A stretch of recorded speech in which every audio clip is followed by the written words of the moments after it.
ए सान्दुं गैयाला हाया ने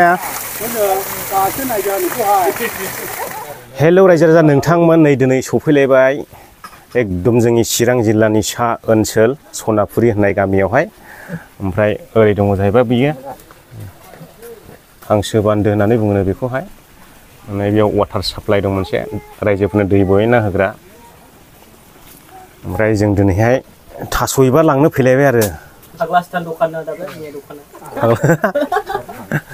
दखान नामा दैया बिनिफ्राय जाजोबखायो ना ने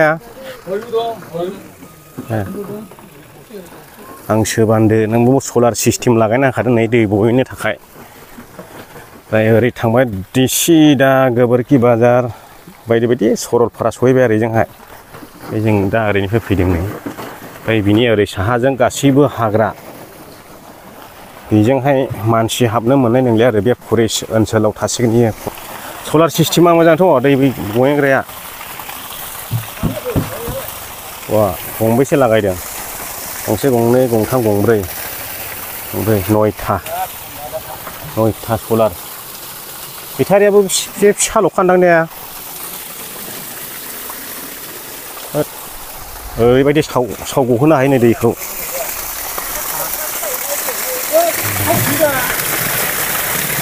गुसु माथो दैयाबो बेसेबां गोथौ दाबाय नैबा 180 थान्दाल'खा दैया 180 फुट गोथौ जाहैदों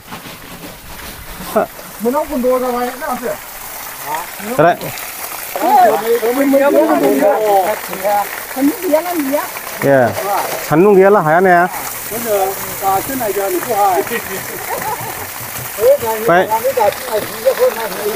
रायजोफोर बानायखो ना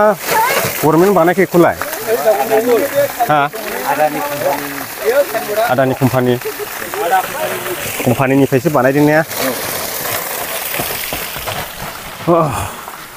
नेयै लांनायसै रायजोफोर जोंबो थास' बिबार दाउनि बाजाराव लादों सोजोबखाबाय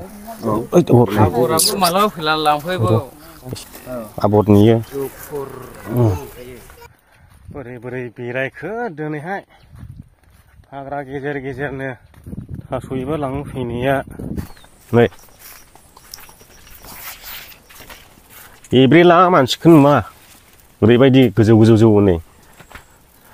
बे हायाबो गोदान जाहैबायना बिराद हासार दङ बिबार ओंखारबाय नामारा बिबार दंला खाना लांजागौलै ओंख्रि जाहैनो ओइ मोननोथ' हनै इलाय बिबार दंथ' थास' बिबार दंथ' हनै बिबार खानाया लाङासै जानाय नङारा बिबारा थारुन बिबारा हनै फानो आरो फानो आंलाय थास' बिबारखौ खानानैसो लांनायसोमोन ओंख्रि जानो बैयावबो दं हनै ओंखारगासिनो बेयाव बारसे बारनै हाब बोथिसेनि मोनलांगौमोनथ' खाना लांला